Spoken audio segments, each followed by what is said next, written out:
আসসালামু আলাইকুম রহমতুল্লাহ। প্রাণপ্রিয় শিক্ষার্থীরা, আজকের ক্লাসে আমি আলোচনা করতে যাচ্ছি এসএসসি হিসাব বিজ্ঞান নবম দশম শ্রেণীর হিসাব বিজ্ঞান বইয়ের মূলত 5 নং সৃজনশীল প্রশ্ন নিয়ে আমি আলোচনা করতে যাচ্ছি। তো আশা করি তোমরা পুরো ক্লাসটা মনোযোগের সাথে দেখবে এবং এই নবম অধ্যায়ের রেওয়ামিলের পূর্বের যে ক্লাসগুলো আমি ইতিমধ্যে আপলোড করেছি সেগুলো একটু কষ্ট করে দেখে নিবে, তাহলে হয়তো আজকের ক্লাসটা আরও সহজ হয়ে যাবে। কারণ অনেক অনেক অনেক কথা হয়তো ওই ক্লাসগুলোতে বলেছি যেগুলো হয়তো এই ক্লাসে পাবে না। সো ওই ক্লাসটা দেখে যদি তুমি এই ক্লাসটা করো তাহলে অবশ্যই অবশ্যই তোমার জন্য ওই গুরুত্বপূর্ণ পয়েন্টগুলো তুমি ধরতে পারবে এবং নোট করে নিতে পারবে। তো আমি জাস্ট একটু টাইম নিচ্ছি। আমার এসএসসি হিসাব বিজ্ঞান কোর্সের জন্য 499 টাকা মাত্র কোর্স ফি। তুমি একবার ভর্তি হলে প্রতি মাসে তোমাকে পেমেন্ট করতে হবে না, কিংবা প্রতি বছরও পেমেন্ট করতে হবে না। তুমি আজকে ভর্তি হবা আর তোমার একবার এসএসসি পরীক্ষা যেদিন হবে সেই দিন পর্যন্ত তুমি ক্লাস করতে পারবা। সো এই যে একটা বিগ অপরচুনিটি, এই অপরচুনিটিটা যদি তুমি হাত ছাড়া করো তাহলে তোমার জন্য বিরাট একটা ক্ষতি হয়ে যাবে। তো আশা করি তোমরা বাবা মাকে বলে বুঝিয়ে তারপর কোর্সে ভর্তি হয়ে যাবে। কারণ এই কোর্সের মধ্যে আমি যে কাজটা করি জুম অ্যাপে ক্লাস, সো তুমি ইনস্ট্যান্টলি প্রশ্ন করার সুযোগ থাকবে। মানে ক্লাসরুমের মতো তুমি তোমার প্রাইভেট টিচারের কাছে যেভাবে স্যার এখানে কি হলো, এটা বুঝিনি, এরা ধরনের আমি একটা জিনিস বুঝাচ্ছি, তুমি সাথে সাথে আমাকে বলা স্যার আমি তো এটা বুঝলাম না, একবার সাথে সাথে মানে সরাসরি কথা বলার সুযোগ থাকবে। আবার ক্লাসে প্রশ্ন করার যে সুযোগটা তো দিচ্ছি, বোর্ড পরীক্ষা পর্যন্ত ক্লাস করতে পারবে। একবার বোর্ড পরীক্ষা আনলিমিটেড ক্লাস টাইম থাকবে। মানে আমার ক্লাস মানে 1.5 ঘন্টা করে ক্লাস নেই আমি। হ্যাঁ, তারপরে অধ্যায় ভিত্তিক একটা পরীক্ষা নিব। প্রত্যেকটা অধ্যায় শেষ হওয়ার পরে একটা করে পরীক্ষা দিতে পারবা। তারপরে যদি দেখো ক্লাসে কিছু বিশেষত্ব আছে, লেকচার শিট পিডিএফ আকারে ফ্রি পাবে। এছাড়া তোমার রেকর্ড সুবিধা থাকবে, ক্লাসগুলো রেকর্ড করা থাকবে যাতে করে তুমি একদিন ক্লাস না করলে পরবর্তীতে এই ক্লাসটা আবার করতে পারো। এছাড়া ডাউট সলভিং সেশন থাকবে, সেখানে শুধুমাত্র সবার প্রবলেমগুলো নিয়ে আলোচনা করা হবে, বোর্ড প্রশ্ন সমাধান করা হবে। সো এই যে একটা অপরচুনিটি, আশা রাখি তোমরা এই অপরচুনিটিটা ছাড়বে না। অনেকে আছে বিশ্বাস করতে চায় না যে স্যার এটা কি সত্যি নাকি, আসলে 500 টাকায় কীভাবে 1 বছর 2 বছর পড়ান, মানে একবার বোর্ড পরীক্ষা পর্যন্ত। এটাও গরিব দুঃখী সব স্টুডেন্টদের জন্য মূলত। এখন যদি তুমি বলো যে না আমি 500 টাকা দিয়ে ভর্তি হব না, তুমি আরও বেশি দিও, আমার সমস্যা নেই। তুমি যদি বেশি দিতে পারো তাহলে তো সেটা আমার জন্য ভালো। বাট আমি এভারেজ সবার জন্য চিন্তা করেছি যে 500 টাকা করে নিলে হয়তো বা আমি সকল শিক্ষার্থীকে একসাথে সাহায্য করতে পারবো। তো আশা করি তোমরা সবাই ভর্তি হবে এবং এটা মানে 500 টাকা কোনো ব্যাপার না। ব্যাপার তুমি তোমার হিসাব বিজ্ঞান বইটা পুরোটা কমপ্লিট করে নিতে পারবা। এবং আমি বোর্ড প্রশ্ন সলভ করাই, যে কারণে অনেক স্টুডেন্ট অনেক কিছু নতুন শিখতে পারে। ঠিক আছে, তো আশা রাখি তোমরা ভর্তি হবে এবং ভর্তি হয়ে ইতিমধ্যে অনেকে ভর্তি হয়েছে, অনেক স্টুডেন্ট ভর্তি হয়েছে। সো তারা ভর্তি হয়েছে, তো তাদের কাছ থেকে তুমি চাইলে জিজ্ঞাসা করতে পারো যে আসলে আমার ক্লাসটা কেমন লাগে বা আমি কেমন করে পড়াই। হতে পারে আমার পড়ানো তোমার পছন্দ নাও হতে পারে। সো এই জন্য আমি বলি যে তোমরা প্রয়োজনে জিজ্ঞাসা করো, অনেকের কাছে জিজ্ঞাসা করে তারপর তুমি কোর্সে ভর্তি হও, তাহলে তোমার জন্য অনেকটা ভালো হবে। তো আমরা এখন 5 নং সৃজনশীল সমাধান করব। এটা পেজ নাম্বার সম্ভবত 5 নাম্বার সৃজনশীলটা 140 পৃষ্ঠায়। হ্যাঁ, এটা 140 পৃষ্ঠা। তো 140 পৃষ্ঠার এই অঙ্কটা আজকে সমাধান করে দিচ্ছি। এটা 5 নং সৃজনশীল। সিনথিয়া এন্টারপ্রাইজের 2017 সালের 31 ডিসেম্বর তারিখে কতিপয় হিসাবের উদ্বৃত্ত ছিল এটা। তো এটা এখন আমরা দেখব আসলে এখানে কিভাবে সমাধান করা যায় সহজ উপায়ে। তো ক নাম্বারে কি বলেছে দেখো, ক নাম্বারটা বলেছে কি যে উপযুক্ত তথ্য হতে মূলধন জাতীয় প্রাপ্তির পরিমাণ নির্ণয় করতে হবে। কি বলেছে? মূলধন জাতীয় প্রাপ্তির পরিমাণ নির্ণয় করতে হবে। তো মূলধন জাতীয় প্রাপ্তির পরিমাণ নির্ণয় করার জন্য আমরা পূর্বে দেখেছি এমন অনেক প্রবলেম সলভ করেছি। তো পূর্বের ক্লাসগুলো করে থাকলে হয়তো বা এগুলো আরও জানতে পারবে। তো তারপর আমি বলি, আমি যেটা বলে থাকি সচরাচর মূলধন জাতীয় প্রাপ্তি হিসেবে যেগুলো আসে সেগুলো 1 নম্বরে যদি আমি বলি, 1 নম্বরে প্রথমে যেটা বলবো সেটা স্থায়ী সম্পদ বিক্রয়। প্রথমে বলবো স্থায়ী সম্পদ বিক্রয়। তুমি স্থায়ী সম্পদ বিক্রি করলে অবশ্যই তোমার টাকা আসবে এবং এইটা নিয়মিত না, এটা অনিয়মিত। 2 নম্বর 2 নম্বরটা মূলধন আনায়ন। তো যদি কেউ মূলধন আনে প্রতিষ্ঠানে, সো সেটা মূলধন জাতীয় প্রাপ্তি হবে। 3 নম্বর ঋণ গ্রহণ, যে কোনো ঋণ। হ্যাঁ, যে কোনো ঋণ গ্রহণ থাকলে ব্যাংক ঋণ হতে পারে, গ্রাম্য মহাজন হতে পারে, হ্যাঁ, তারপর বন্ধকি ঋণ হতে পারে। যে কোনো ঋণ গ্রহণ করলে সেটা মূলধন জাতীয় প্রাপ্তি হিসেবে গ্রহণযোগ্য হবে। তো আমরা দেখব এই অঙ্কের মধ্যে মূলধন জাতীয় প্রাপ্তি কি কি আছে, এটা পারলে নোট করে নাও। যারা এখনো নোট করনি, আমি পূর্বের ক্লাসেও বলেছি অনেকবার, বইয়ের পাশে লিখে রাখো, বইয়ের পেজে এক পাশে লিখে রাখো, তাহলে তোমার জন্য ভালো হবে, পরবর্তীতে আর খুঁজতে হবে না। তো আমরা আগে ছক করে নিই ক নাম্বারের জন্য। এটা হচ্ছে ক, এটা নর্মাল হচ্ছে বিবরণ টাকা টাকা এমন ছক দিতে হয়। এটা হচ্ছে বিবরণ, তারপর এটা হলো টাকা, বিবরণ টাকা টাকা। তো এটা বিবরণ, এখানে টাকা, এখানে টাকা। তো বিবরণ টাকা টাকার মধ্যে দেখো মূলধন, এই যে একবারে 1 নাম্বার পেয়ে গেলাম, মূলধন 1,85,000 টাকা। তোমাকে যদি বলা হয় মূলধনের এই টাকাটা মালিক ডেলি ডেলি কিন্তু প্রতিষ্ঠানে দিবে না, হয়তো মালিক অনেক দিন পর পর একবার প্রতিষ্ঠানে বিনিয়োগ করে থাকবে।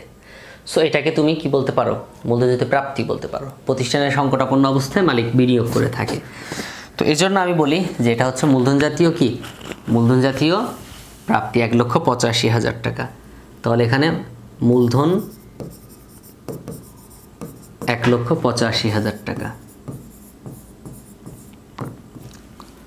তারপর অনুত্তীর্ণ বীমা, সঞ্চয়পত্র, বকেয়া ভাড়া, অনাদায়ী কমিশন, অনুপার্জিত আয়, সাপ্লাইজ খরচ, ডাকতার, মনিহারি উপযোগ খরচ, সেবায়, এই যে ব্যাংক ঋণ। দেখো যেগুলো বলবো এর বাইরে কিছু থাকার কথা না। ব্যাংক ঋণ হচ্ছে, ব্যাংক ঋণ কত, 1 লক্ষ টাকা। তো এখানে ব্যাংক ঋণ লেখো, ব্যাংক ঋণ 1 লক্ষ টাকা। তাহলে 1 লক্ষ আর 1 লক্ষ 2,85,000 টাকা। এটা হচ্ছে 2,85,000 টাকা। মূলধন 1,85,000 আর ব্যাংক ঋণ হচ্ছে 1 লক্ষ, মোট 2,85,000 টাকা। এ পাশে আর নেই, দেখো এখানে আর নেই। বাণিজ্যিক খরচ, প্রাপ্য হিসাব, অবিকর, প্রদেয় বিজ্ঞাপন, এগুলো মূলধন জাতীয় প্রাপ্তি না, মূলধন জাতীয় প্রাপ্তি ওই একটাই ছিল। তারপর বলছে খ নম্বরে দেখো সিনথিয়া এন্টারপ্রাইজের সমাপনী সম্পদ ও দায়ের পরিমাণ নির্ণয় করতে হবে। সমাপনী সম্পদ এবং দায়ের পরিমাণ নির্ণয় করতে হবে। তো আমরা ছক করব আগে সমাপনী সম্পদ ও দায়ের পরিমাণ। তাহলে প্রথমে লিখব কি সমাপনী সম্পদ, সমাপনী সম্পদ। সমাপনী সম্পদ আর প্রারম্ভিক সম্পদ স্যার কিভাবে বুঝবো, একটা প্রশ্ন থেকে যায়। তো লেখা আছে দেখো সিনথিয়া এন্টারপ্রাইজের 2017 সালের 31 ডিসেম্বর। খেয়াল করো 31 ডিসেম্বর বলা মানে কি, বছরের শেষ তারিখ, অর্থাৎ বছরের শেষে এই হিসাবটা এখানে যা যা দেওয়া আছে এগুলো সব বছরের শেষের হিসাব। তো বছরের শেষে যেহেতু হিসাব, তার মানে কি বছরের শেষে বলতে কি বোঝায়, সমাপনী বোঝায়। তো এটা মাথায় রাখবা, মূলত এখানে সমাপনী হিসাবটাই দিয়ে থাকে। তাহলে সমাপনী সম্পদগুলো কি কি আছে, সরি মূলধন না, অনুত্তীর্ণ বীমা। অনুত্তীর্ণ বীমা, বীমা মানে কি, বীমা মানে অগ্রিম, বীমা মানে কি অগ্রিম বীমা দিছো তুমি। তো অগ্রিম বীমা যদি তুমি দিয়ে থাকো তাহলে চিন্তা করো, অগ্রিম বীমা যদি তুমি দাও তাহলে এই অগ্রিম বীমা কি একটা সম্পদ। তো সেটা যদি অনুত্তীর্ণ থাকে তাহলে সেটা সম্পদ না, সম্পদ। তাহলে এখানে লিখতে হবে কি অনুত্তীর্ণ বীমা, কি লিখতে হবে অনুত্তীর্ণ বীমা, অনুত্তীর্ণ বীমা। কত টাকা বলছে, 10,000 টাকা, 10,000 টাকা দিলাম। তারপর দেখো সঞ্চয়পত্র, সঞ্চয়পত্র একটা বিনিয়োগ, এখান থেকে প্রতি মাসে, প্রতি বছরে বা প্রতি 3 মাস পর পর অবশ্যই কিছু কি পাওয়া যায়, সুদ পাওয়া যায়। তো এটা একটা সম্পদ 1 লক্ষ, সঞ্চয়পত্র, সঞ্চয়পত্র 1 লক্ষ টাকা। তারপর আছে কি দেখো বকেয়া ভাড়া, এটা একটা দায়। অনাদায়ী কমিশন, অনাদায়ী কমিশন মানে কি তুমি কাজ করেছো কিন্তু তার টাকা এখনো পাওনি, তুমি কাজ করেছো কিন্তু তার টাকা এখনো পাওনি, সেটাকে কি বলা যাবে, অনাদায়ী কমিশন বলা যাবে। তুমি কাজ করেছো কিন্তু এখনো টাকা পাওনি, তাহলে সেটা কি অনাদায়ী কমিশন হবে। তো অনাদায়ী কমিশন কত টাকা আছে, 30,000 টাকা আছে। তাহলে লেখো অনাদায়ী কমিশন, অনাদায়ী কমিশন অনাদায়ী কমিশন 30,000 টাকা, 30,000 টাকা। তারপর অনাদায়ী কমিশনের পরে অনুপার্জিত আয়, এটা একটা দায়, মানে তুমি উপার্জন না করে খেয়ে তুইছো মানুষের থেকে কাজ করে দেওয়ার নাম করে, তুমি তো কাজ করে দেওনি। তারপর সাপ্লাইজ খরচ, এটা একটা খরচ, লেখাই আছে সাপ্লাইজ খরচ। ডাকও তার একটা খরচ, মনিহারি একটা খরচ, উপযোগ খরচ একটা খরচ, সেবায় একটা খরচ, ব্যাংক ঋণ একটা দায়, বাণিজ্যিক খরচ একটা খরচ, প্রাপ্য হিসাব একটা সম্পদ। প্রাপ্য হিসাব বা দেনাদার হিসাব কি এক একটা সম্পদ। কত টাকা? 25,000 টাকা। তো প্রাপ্য হিসাব 25,000 টাকা, খেয়াল করো, প্রাপ্য হিসাব 25,000 টাকা, প্রাপ্য হিসাব 25,000 টাকা, প্রাপ্য হিসাব 25,000 টাকা। তারপর অভিকর প্রদেয় বিজ্ঞাপন 12,000 টাকা। সো এইভাবে হয়ে গেছে আমাদের লেখা শেষ। মোট সম্পদের পরিমাণ আমরা পেয়ে গেছি। এখন এই মোট সম্পদের পরিমাণটা আমরা কি করব? যোগ করব। ঠিক আছে, প্রাপ্য হিসাব, তারপরে তার আগে অনাদায়ী কমিশন, সঞ্চয়পত্র এবং অনুত্তীর্ণ বিমা, সবগুলো কি একটা সম্পদ, সমাপনী সম্পদ। তো সবগুলো যদি যোগ করি তাহলে হয় কত? দেখো, 10,000 আর 1 লাখ, 1,10,000, 30,000, 1,40,000 আর 25,000, 1,65,000 টাকা, 1,65,000 টাকা। এখানে আমরা পেয়ে গেছি। এখানে বলছিল কি সমাপনী মোট সম্পদ ও দায়ের পরিমাণ নির্ণয় করো। তো আমরা তো সম্পদের পরিমাণ নির্ণয় করে ফেললাম, সম্পদের পরিমাণ নির্ণয় করেছি। এখন সম্পদের পরিমাণের নিচে ডাবল দাগ দিয়ে আটকায় দাও, দিয়ে এখন নিচে যাও, যাওয়ার পরে সমাপনী মোট দায়ের পরিমাণ নির্ণয় করতে হবে। ঘরটা একটু বড় করে নেই, দেখো এখন আমরা দায়ের পরিমাণ বের করব। এখন আমরা দায়ের পরিমাণ বের করব। দায়ের পরিমাণ, খেয়াল করো। তো দায়ের পরিমাণ নির্ণয় করলে আমরা অঙ্কে যাই। এখানে দায় আছে কি কি? মূলধন, মালিকানা সত্ত্বটা আসবে না, অনুত্তীর্ণ বিমা একটা সম্পদ, সঞ্চয়পত্র সম্পদ, বকেয়া ভাড়া, বকেয়া ভাড়া, তুমি ভাড়া বকেয়া রাখছো, এটা কি দায়? 12,000 টাকা, বকেয়া ভাড়া 12,000, বকেয়া ভাড়া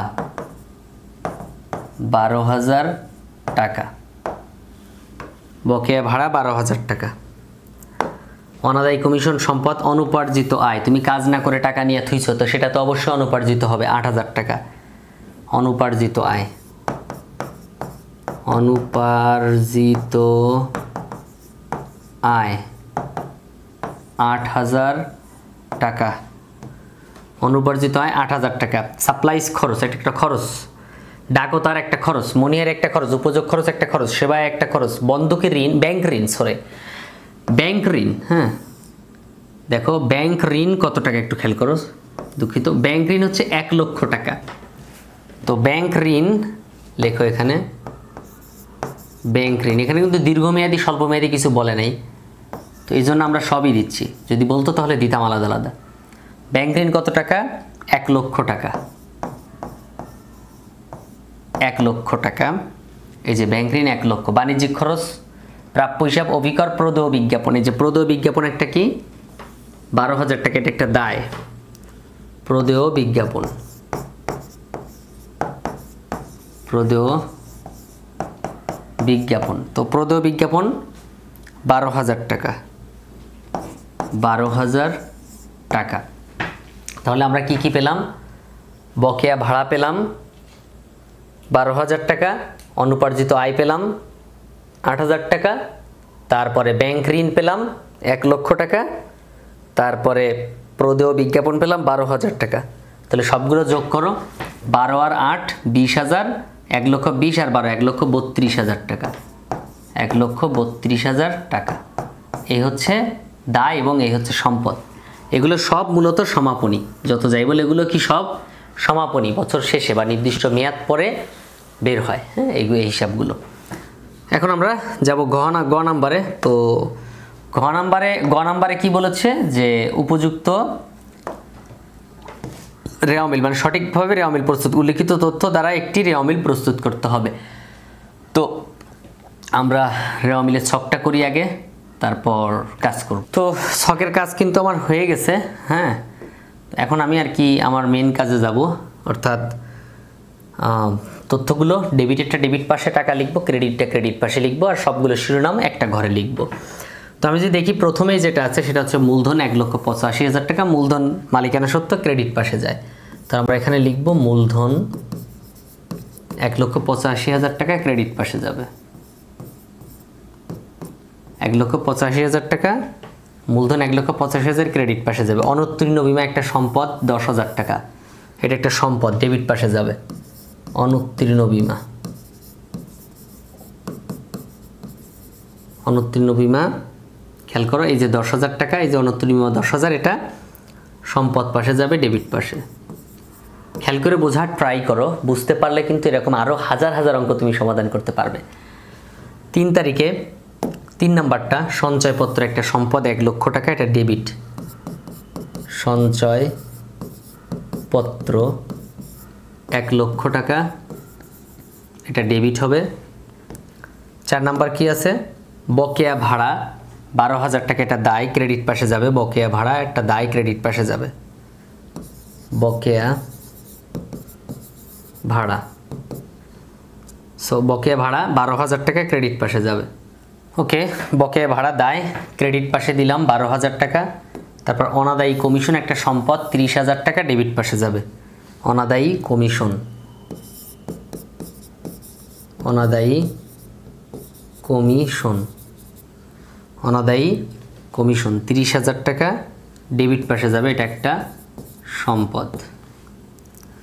তারপর দেখো অনাদায়ী কমিশনের পরে অনুপার্জিত আয়, এটা একটা দায়। অনুপার্জিত মানে কাজ না করে টাকা নেওয়া হয়ে গেছে, অনুপার্জিত। অনুপার্জিত, অনুপার্জিত আয়, তো অনুপার্জিত আয় হচ্ছে 8,000 টাকা, এটা ক্রেডিট পাশে যাবে, এটা একটা দায়। তারপর সাপ্লাইজ খরচ, এটা একটা খরচ, ব্যয়, ডেবিট পাশে যায়, 34,500 টাকা। সাপ্লাইজ খরচ, সাপ্লাইজ খরচ 34,500 টাকা, ডেবিট পাশে যাবে। খরচ না, খরচ ব্যয়, মানে খরচ মানে তো ব্যয়, ব্যয় ডেবিট পাশে যায়। তাহলে দেখো মূলধন ক্রেডিট, অনুত্তীর্ণ বিমা সম্পদ ডেবিট, সঞ্চয়পত্র ডেবিট, বকেয়া ভাড়া ক্রেডিট, অনাদায়ী কমিশন সম্পদ ডেবিট, অনুপার্জিত আয় ক্রেডিট, সাপ্লাইজ খরচ ডেবিট, সবই তো ঠিকঠাক আছে। তারপরে অনুপার্জিত আয়, সাপ্লাইজ খরচ ডেবিট। ডাক ও তার, এটা একটা খরচ, এটাও কিন্তু ডেবিট হয়। হ্যাঁ, ডাক ও তার যোগাযোগ করার জন্য খরচটা হয় 22,800 টাকা। সো ডাক ও তার, ডাক ও তার 22,800 টাকা, এটা ডেবিট হবে, 22,800 টাকা। তারপরে মণিহারি 5,000 টাকা, মণিহারি কি একটা খরচ, ডেবিট। মণিহারি, মণিহারি, মণিহারি 5,000 টাকা, মণিহারি 5,000 টাকা, এই যে মণিহারি একটা খরচ, ডেবিট 5,000 টাকা। মণিহারি লিখলাম, খরচ ডেবিট, হ্যাঁ, ব্যয় ডেবিট। উপযোগ খরচ, এটা একটা ব্যয়, ডেবিট। কত টাকা, 76,000 টাকা উপযোগ খরচ, উপযোগ খরচ, উপযোগ খরচ 76,000 টাকা, ডেবিট হবে। 76,000 ডেবিট হবে। তারপরে ওই পাশে যাই, উপযোগ খরচের পরে আছে সেবা আয় একটা ক্রেডিট, এটা আয় বোঝায়, আয় হলে ক্রেডিট হয়, এই জন্য 1,55,000 টাকা ক্রেডিট পাশে যাবে। সেবা আয় 1,55,000 টাকা ক্রেডিট পাশে, 1,55,000 টাকা। লাইটের জন্য হয়তো দেখতে পাচ্ছ না, আমি মুখে বলে দিচ্ছি, লিখে নাও 1,55,000 টাকা সেবা আয়। ব্যাংক ঋণ একটা দায় 1 লক্ষ টাকা, ব্যাংক ঋণ, ব্যাংক ঋণ 1 লক্ষ টাকা, 1 লক্ষ টাকা, এটা ক্রেডিট। দেখো ব্যাংক ঋণ 1 লক্ষ টাকা ক্রেডিট। বাণিজ্যিক খরচ 1,30,000 টাকা ডেবিট, বাণিজ্যিক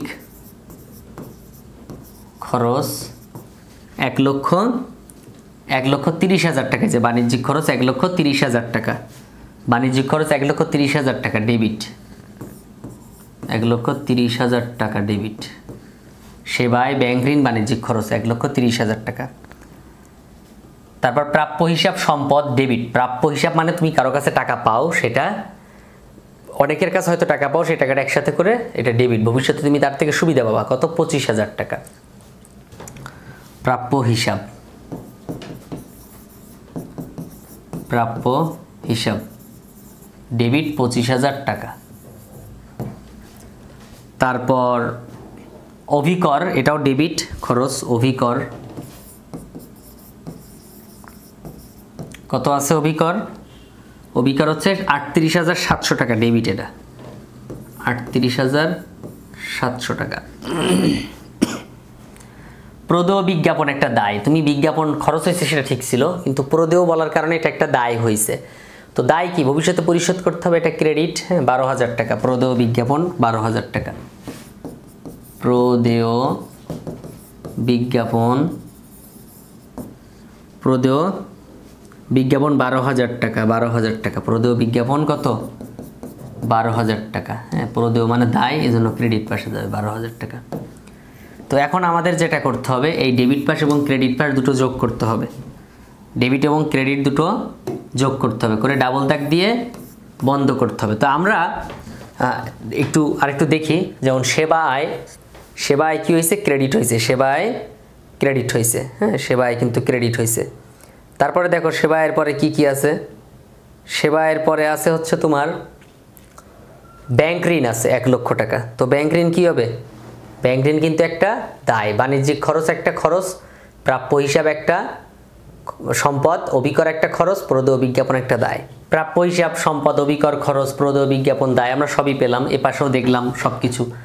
হ্যাঁ, এপাশেও দেখলাম যে কি কি ডেবিট, কি ক্রেডিট, এবং সেগুলো ঠিক আছে কিনা। এগুলো দেখার পরে এবার আমরা যদি এখানে যোগ করি, দেখো এই ডেবিট পাশে এই 10,000, 1,00,000, 30,000, 34,500, 22,800, 5,000, 76,000, 1,30,000, 25,000, 38,700, মোট 4,72,000 টাকা হয়। 4 লক্ষ কত? 72,000 টাকা হয়। আবার ঠিক সেমভাবে ক্রেডিট পাশে এই যে 1,85,000, 12,000, 8,000, এখানে ক্রেডিট পাশে 1,55,000, 1,00,000, 12,000, মোট 4 লক্ষ, এখানেও 72,000 টাকা হয়। তো দুই পাশে কিন্তু 4,72,000 টাকা, এবং অঙ্কটা কিন্তু রাইট হয়েছে। কারণ কি? দুই পাশে টাকার পরিমাণটা মিল আছে, ডেবিট পাশ এবং ক্রেডিট পাশ। এটা কিন্তু অঙ্ক নিচে নিচে করতে হবে। আমি পাশে করছি, জায়গা কম দেখে পাশে করেছি। তোমরা কি করবা? একটা খাতার মধ্যে পুরো 1 পেজে করবে, এবং এখানে নাম লিখবা সিনথিয়া। সিনথিয়া কি যেন প্রতিষ্ঠানের নাম ছিল? সিনথিয়া এন্টারপ্রাইজের রেওয়া মিল লিখে দিবা, রেওয়া মিল। তারপর কত তারিখে সেটাও লিখবা, 31 ডিসেম্বর 2017 বা 18, যাই হোক লিখবা। লিখে এইভাবে সমাধান করবা। তো আশা করি পুরো ক্লাসটা তোমার কাছে ভালো লেগেছে। যদি ভালো লেগে থাকে তাহলে একটু অনুরোধ করব, চ্যানেলটা সাবস্ক্রাইব করো, বন্ধু বান্ধবের কাছে একটু শেয়ার করো। কমেন্টে তুমি তোমার মন্তব্যগুলো লিখতে পারো। আসলে আমার ক্লাসগুলো কেমন লাগে, যদি ভালো লাগে তাহলে কমেন্টে লিখবে, তাহলে আমি আরও ক্লাস করানোর সাহস পাবো। আমি আশা রাখি তোমরা আমাকে উৎসাহ দিবে, কোর্সে ভর্তি হবে, লেকচার শিটগুলো কালেক্ট করবে, দেন বোর্ড পরীক্ষায় ভালো একটা রেজাল্ট করবে। এটাই তো চাই, এসএসসি পরীক্ষায় ভালো একটা রেজাল্ট করো, এটাই চাই। তো দেখা হচ্ছে পরবর্তী ক্লাসে। ততক্ষণ পর্যন্ত অবশ্যই ভালো থাকবে। আসসালামু আলাইকুম রহমতুল্লাহ।